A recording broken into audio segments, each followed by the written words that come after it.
Good morning, students. This is class 10 and we are doing resources and development chapter, and this is next topic, that is development of resources. Development of resources क्या होता है? Resources का जो development है, कल हमने types of resources पढ़ा था, तो उन टाइप्स ऑफ रिसोर्सेज में हमने ये देखा कि जो रिसोर्सेज है वो अलग अलग जगह पर डिफरेंट टाइप्स के जो रिसोर्सेज हैं वो आपको पाए जाते हैं, और डिफरेंट हर रिसोर्स की क्वालिटी है, हर रिसोर्स की एक डिफरेंट क्वालिटी है। तो आज हम पढ़ेंगे डेवलपमेंट ऑफ रिसोर्सेज की रिसोर्सेज का जो डेवलपमेंट है, जो विकास है। डेवलपमेंट से मतलब ये है कि चाहे वो जो इंक्रीज से मतलब नहीं है डेवलपमेंट का, यानी कि उनका जो भी मूवमेंट चल रहा है वो कैसा चल रहा है, ये हम पढ़ेंगे आज रिसोर्सेज के बारे में। प्रॉब्लम्स फेसिंग, सबसे पहले हम डेवलपमेंट में ये पढ़ेंगे कि जो रिसोर्सेज के मामले में हमारे पास कौन कौन सी प्रॉब्लम्स आ रही हैं जिन्हें हम फेस कर रहे हैं। ऐसी कौन कौन सी प्रॉब्लम्स हैं जिन्हें हम फेस कर रहे हैं। फर्स्ट ऑफ ऑल देखते हैं, वैसे अगर हम देखना चाहें तो जनरली अगर हम देखें तो बहुत सारी प्रॉब्लम्स हैं जिनको हम फेस कर रहे हैं। हमारे माइंड में एज इट इज़ ही आ जाएंगी कि भाई रिसोर्सेज बहुत ज़्यादा कम है। सबसे पहली तो यही है कि resources are very limited and the needs are very high. Unlimited है नीड्स तो हमारी, और रिसोर्सेज बहुत कम है, तो हमें क्या करना पड़ेगा, उनको अच्छे से यूज़ करना पड़ेगा ना, माइंडली वाइजली यूज़ करना पड़ेगा, तभी हमारे पास जो रिसोर्सेज है वो प्रॉपर यूज़ हो पाएंगे और हमारे काम आ पाएंगे। हम बात करते हैं क्या क्या प्रॉब्लम्स आ रही हैं। हमारे पास जो प्रॉब्लम्स हैं वो आ रही हैं depletion of resources for satisfy the greed of few individual. जो रिसोर्सेज हैं उनका डिप्लेशन का मतलब जो रिसोर्सेज हैं उनकी धीरे धीरे उनकी जो क्वालिटी है उसमें, उनकी जो क्वांटिटी है उसमें भी धीरे धीरे क्या हो रहा है, कमी आ रही है। और उसमें जो कमी आ रही है वो किस वजह से आ रही है, बिकॉज कुछ ऐसे लोग हैं, कुछ ऐसे ग्रीडी पीपल हैं जो सिर्फ अपनी आवश्यकताओं की पूर्ति के लिए, अपनी नीड्स को सेटिस्फाई करने के लिए अदर पर्सन्स का या फिर फ्यूचर जनरेशन्स का बिल्कुल भी ध्यान नहीं रख रहे हैं। उन फ्यूचर जनरेशन्स का अगर हम ध्यान रखें, क्योंकि अगर इसी तरीके से डिप्लेशन होता रहा रिसोर्सेज का तो क्या होगा, आगे आने वाली जो जनरेशन है वो शायद इन रिसोर्सेज को नहीं देख पाएगी और ना ही वो इतने जो भी कंफर्टेबल लाइफ है जो हम स्पेंड कर रहे हैं वो कर पाएगी स्पेंड। बात करते हैं डिप्लेशन, जो ग्रीड ऑफ फ्यू इंडिविजुअल, ये कुछ ऐसे इंडिविजुअल लोग हैं। वैसे भी हमारे यहाँ पर जो इंडिया है वहाँ पर एक पोवर्टी और जो रिच पीपल हैं उनके बीच में एक बहुत ज़्यादा गैप है, उनके बीच में एक गैप बन चुका है जो कि भरना बहुत मुश्किल है। तो ऐसे फ्यू इंडिविजुअल की वजह से ही वो गैप आया है, और उन इंडिविजुअल की वजह से आया हुआ गैप जो है वो हमारे डेवलपमेंट में, हमारी कंट्री के डेवलपमेंट में भी बहुत ज़्यादा नुकसान कर रहा है। नेक्स्ट जो प्रॉब्लम हम फेस कर रहे हैं या हमारी कंट्री फेस कर रही है, यहाँ के पीपल जो है वो फेस कर रहे हैं, वो है accumulation of resources in few hands.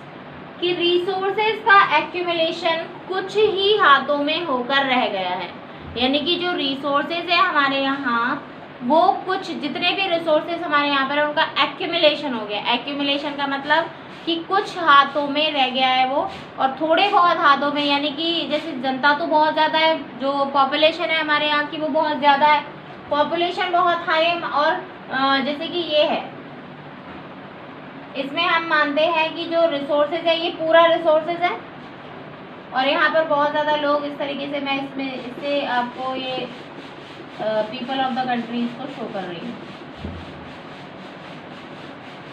अब मैं बात करती हूँ कि रिसोर्सेज ये जो है सारे, इसमें हम बात करते हैं कि इसका जो एक्यूमुलेशन है वो देखिए किस तरीके से है कि ये 75% जो रिसोर्सेज हैं ये कितने लोगों के पास है,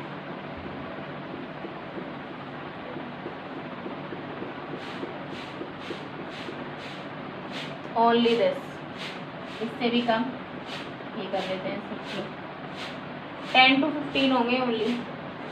और ये जो 25% रिसोर्सेज हैं ये किसके हिस्से में आ रहे हैं,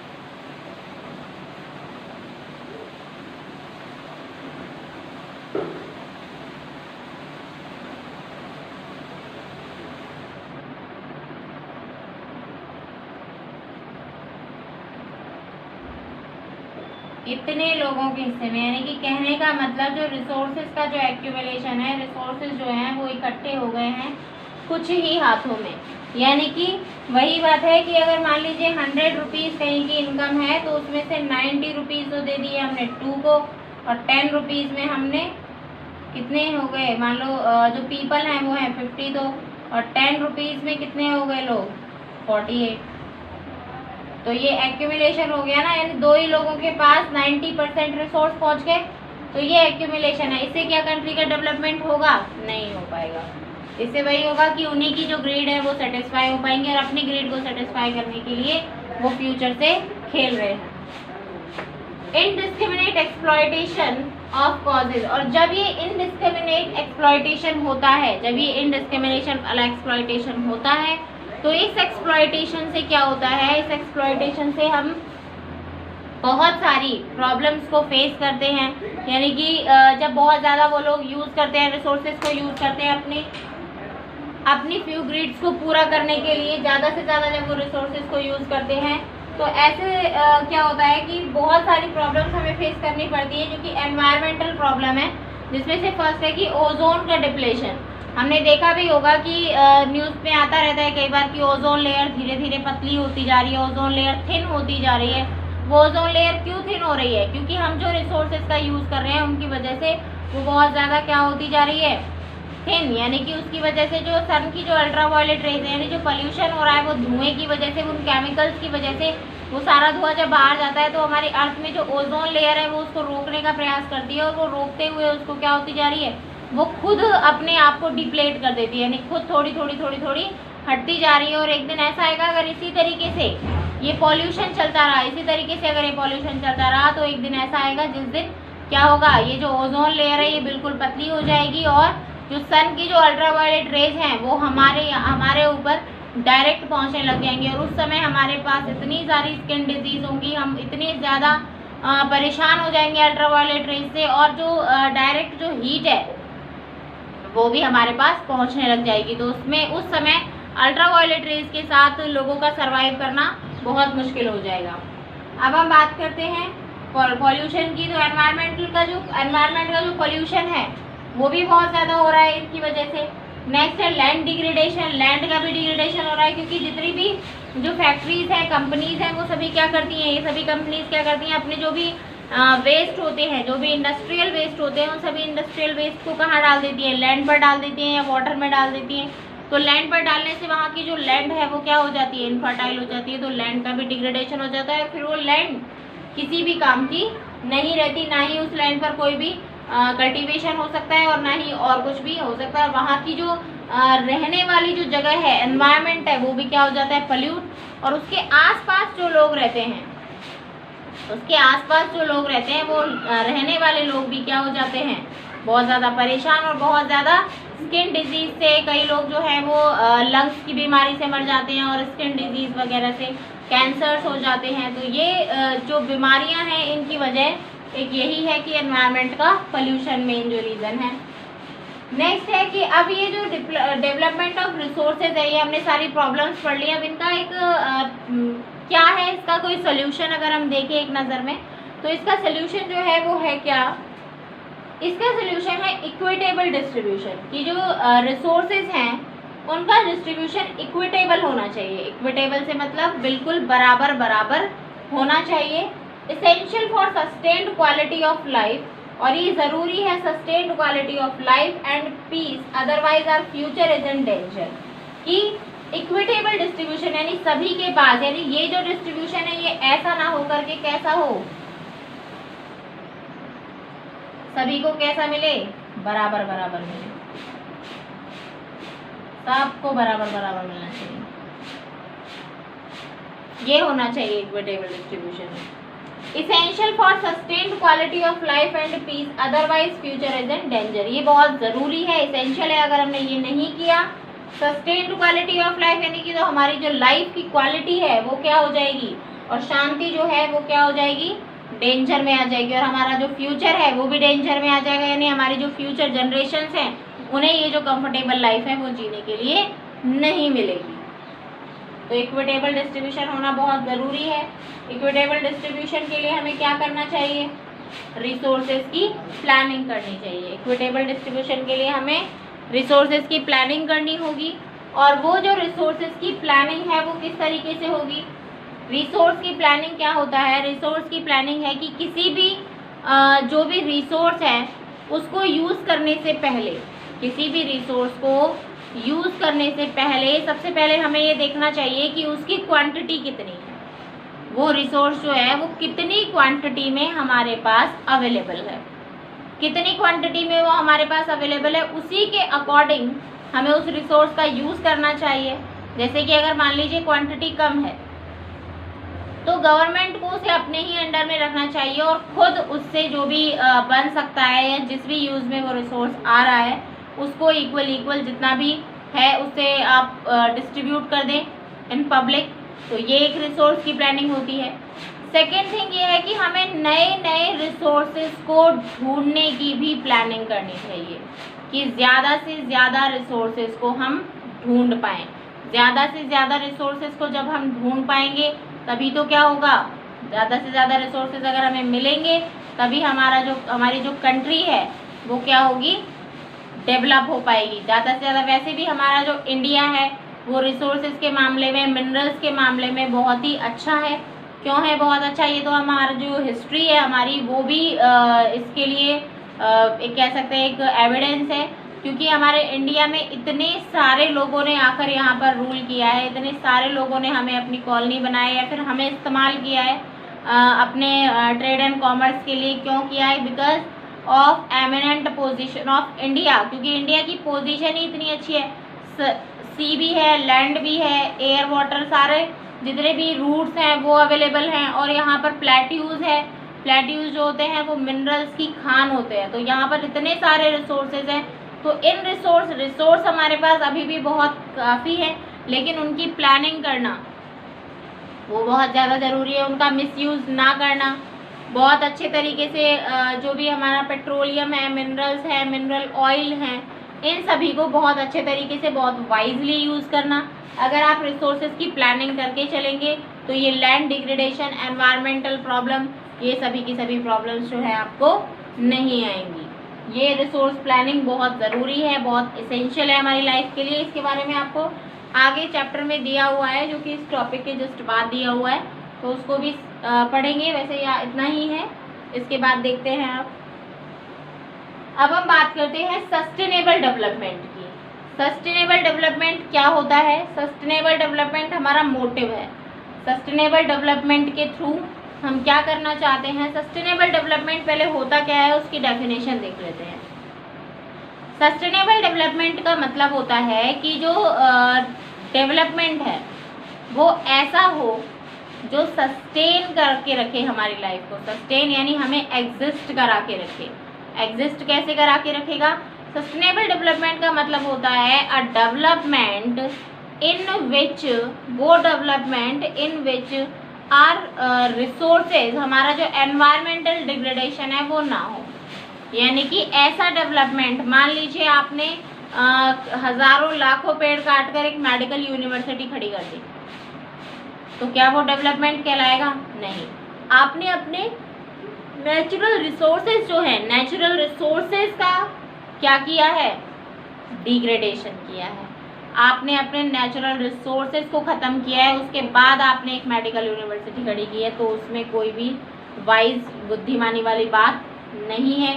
सस्टेनेबल डेवलपमेंट वो होता है जब हम अपने रिसोर्सेज को नुकसान पहुंचाए बिना क्या करते हैं, डेवलपमेंट करते हैं। यानी कि वो पेड़ भी ना कटें और हमारे पास बहुत ज़्यादा मात्रा में डेवलपमेंट भी हो जाए, नई नई चीज़ें भी खुलें, बहुत ज़्यादा हम साइंस की मदद से बहुत आगे तक भी जाए।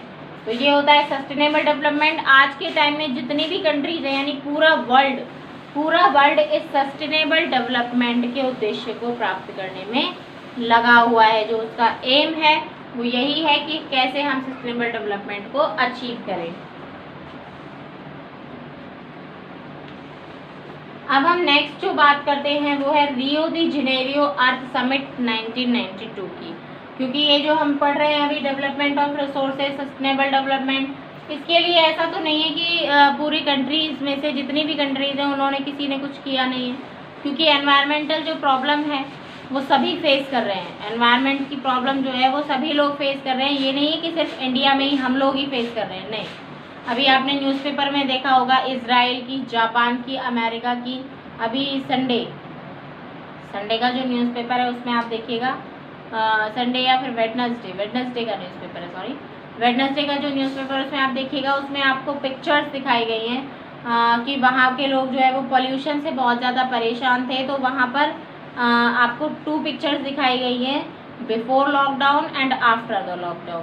तो बिफोर लॉकडाउन वहाँ की जो पिक्चर्स हैं वो बिल्कुल क्लियर नहीं थी, बहुत ज़्यादा स्मॉग था। स्मॉग क्या होता है? फॉग प्लस स्मोक, यानी कि धुआं, वो होता है स्मॉग। बहुत ज़्यादा स्मॉग था और जो पिक्चर्स होती वो बिल्कुल ब्लैक ऐसे आ रही थी। लेकिन उनकी जो पिक्चर्स है, क्योंकि बहुत ज़्यादा जो व्हीकल्स हैं वो चलने क्या हो गए हैं, बंद हो गए हैं, लोग बहुत ज़्यादा अगर रेयर केसेस में बाहर जा रहे हैं, तो क्या हुआ कि स्मॉग जो है वो हट गया और बहुत ज़्यादा प्रॉब्लम्स जो है उनकी काफ़ी हद तक सॉल्व हो गई। स्किन डिजीज़ नहीं हो रही हैं, काफ़ी हद तक ये चीज़ें सॉल्व हो गई है। तो ऐसा नहीं है कि हमारी ही कंट्री इससे परेशान है, हर कंट्री इससे परेशान है। तो इसी सॉल्यूशन को देखने के लिए कि हमें रिसोर्सेज जो हैं या ये पोल्यूशन वाली जो चीज़ें हैं या एनवायरमेंटल सस्टेनेबल डेवलपमेंट के लिए, एनवायरनमेंट के डेवलपमेंट के लिए हमें क्या करना चाहिए, इसके लिए उन्होंने एक कॉन्फ्रेंस रखी, रियो दी जेनेरियो अर्थ समिट 1992। इसका नाम है रियो दी जेनेरियो, जो कि ब्राज़ील की कैपिटल है। रियो दी जेनेरियो जो अर्थ समिट है वो 1992 में इन्होंने रखी, यानी काफ़ी पहले इन्होंने स्टार्ट कर दिया था इसको देखना, क्योंकि एनवायरमेंटल प्रॉब्लम्स तो तभी से चल रही हैं। जून 1992 में रियो दी जेनेरियो, मैंने शॉर्ट में लिख दिया है, इन ब्राज़ील में ये कॉन्फ्रेंस हुई थी, समिट हुआ था। ये पहली इंटरनेशनल समिट थी, पहली इंटरनेशनल समिट, यानी कि पहली बार सब लोग, यानी कि सब लोग से मतलब हर कंट्री के लोग, वो भी रिप्रेजेंटेटिव्स हमारे सभी कंट्रीज़ के लोग एक साथ मिलकर बैठे और उन्होंने ये डिसाइड किया, ये डिसीज़न लिया, ये कॉन्फ्रेंस किया कि किस तरीके से हम क्या कर सकते हैं, इसको जो प्रॉब्लम है एनवायरमेंटल डिग्रेडेशन की, इसको सॉल्व कर सकते हैं। तो पहली इंटरनेशनल समिट हुई, इसमें डिस्कशन हुआ किसके बारे में, urgent problems of environment protection, कि एनवायरमेंट के प्रोटेक्शन के लिए जो प्रॉब्लम्स हैं उनका अर्जेंट सॉल्यूशन क्या होगा। यानी कि उस समय की जो प्रॉब्लम्स चल रही थी, एनवायरमेंट की जो प्रॉब्लम्स चल रही थी, उन प्रॉब्लम्स का क्या सल्यूशन होगा, उनके बारे में डिस्कशन हुआ। ये डिस्कशन उनके बारे में हुआ और उस डिस्कशन के बाद इन्होंने काफ़ी प्रॉब्लम्स के बारे में डिस्कस किया। उन प्रॉब्लम्स का इन्होंने एक सल्यूशन निकाला कि इन्होंने एक एजेंडा बनाया, जिस एजेंडा का नाम था एजेंडा 21, जिसका नाम था एजेंडा 21। और इस एजेंडा 21 का इन्होंने एम रखा कि हमें सस्टेनेबल डेवलपमेंट को अचीव करना है, यानी हमारा जो डेवलपमेंट है वो कैसा हो, सस्टेन करने वाला हो। एजेंडा 21 के थ्रू, एजेंडा 21 में इन्होंने काफ़ी सारी ऐसी पॉलिसीज़ बनाई और इन्होंने एजेंडा 21 में, ऐसे आपकी बुक में बहुत कम लिखा हुआ है एजेंडा 21 के बारे में, मतलब इन शॉर्ट लिखा हुआ है।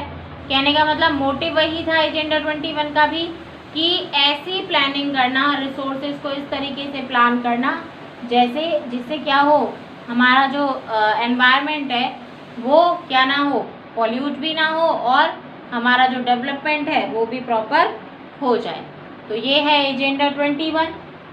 Endorsed agenda 21 for achieving sustainable development. Sustainable development को अचीव करने के लिए इन्होंने एक एजेंडा 21 बनाया। अभी एजेंडा 21 क्या था? एजेंडा 21 क्या था? एजेंडा 21 था कि इसको सबसे पहले तो इसको किसने डिक्लेयर किया? इसको डिक्लेयर किया यूएनसीईडी, यानी कि United Nations conservation environmental and development, United Nations conference of environmental and development. इनके बारे में, एनवायरमेंटल और डेवलपमेंट के बारे में जो भी प्रॉब्लम्स आती हैं, रियो दी जेनेरियो में ही हुआ था, यानी ये भी ब्राज़ील में ही हुआ था ये कॉन्फ्रेंस भी, ये डिक्लेरेशन भी, ये डिक्लेयर भी उन्होंने वहीं किया था। इसका एम था global sustainable development, global sustainable development यानी कि पूरे के पूरे ग्लोब यानी पूरी दुनिया में सस्टेनेबल डेवलपमेंट होना चाहिए, पूरी दुनिया में सस्टेनेबल डेवलपमेंट होना चाहिए। एंड टू कम्बैट यानी कि पूरी दुनिया इस तरीके से प्लानिंग करे कि उनके जो रिसोर्सेज हैं वो कम लगे और डेवलपमेंट भी काफ़ी अच्छा हो जाए। To combat environmental damages, main environmental damages को क्या करना, सॉल्व करना, कम्बैट करना। पॉवर्टी डिजीज, पॉवर्टी को कम करना, मेन प्रॉब्लम पॉवर्टी, और पॉवर्टी का मेन प्रॉब्लम किस वजह से होता है, पॉवर्टी कॉजेस क्योंकि रिसोर्सेज का जो डिस्ट्रीब्यूशन है वो प्रॉपर नहीं है। डिजीजेस, जो भी डिजीजेस हमें हो रही हैं वो सब किसकी वजह से हो रही है, रिसोर्सेज की प्लानिंग की वजह से। ये सब क्या है, रिसोर्सेज की प्लानिंग हमारी प्रॉपर नहीं है, इस वजह से हमारे साथ ये सारी की सारी प्रॉब्लम्स आ रही हैं। तो ये क्या हुआ, हमारा एम है, हमारे जो इनको पूरा करना है, ये हमारा एजेंडा 21 है। To combat environmental damages, environmental damages को कम करना, पॉवर्टी को, एनवायरमेंटल डिग्रेडेशन को, ये हो गया एजेंडा 21। नेक्स्ट जो टॉपिक है आपका वो है रिसोर्सेज प्लानिंग। रिसोर्सेज की प्लानिंग करनी होगी, इसके बारे में मैं आपको पहले ही बता चुकी हूँ कि रिसोर्सेज की प्लानिंग कैसे करनी है। नेक्स्ट जो टॉपिक है वो है आपका conservation,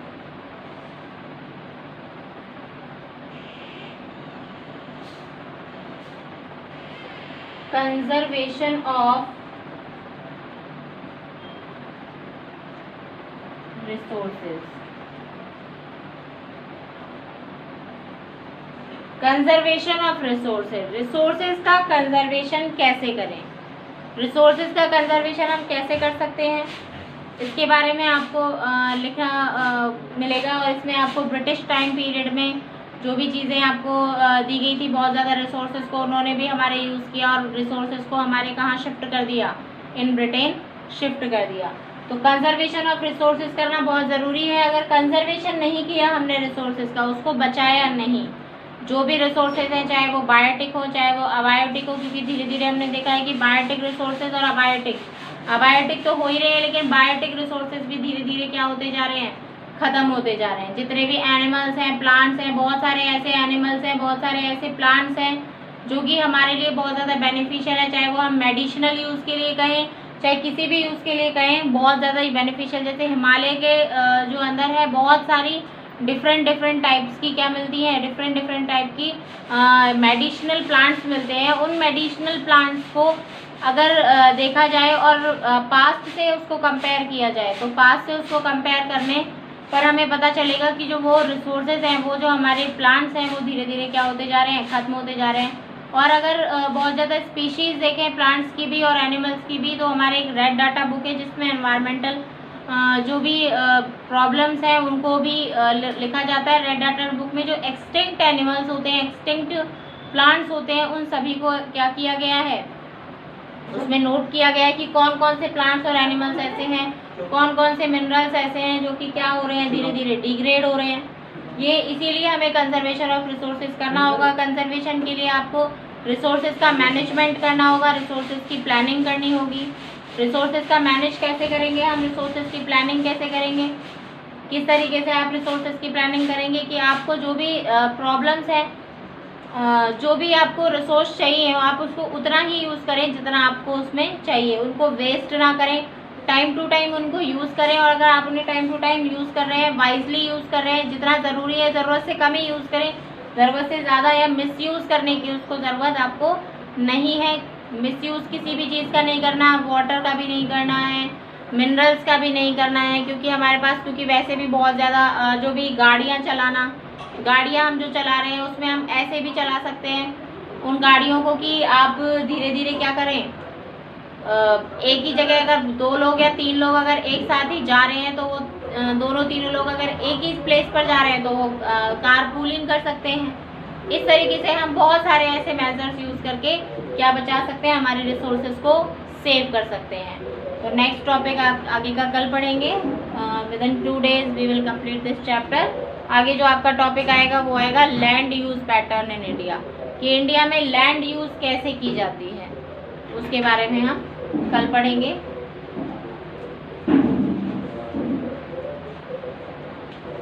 So thank you, have a nice day.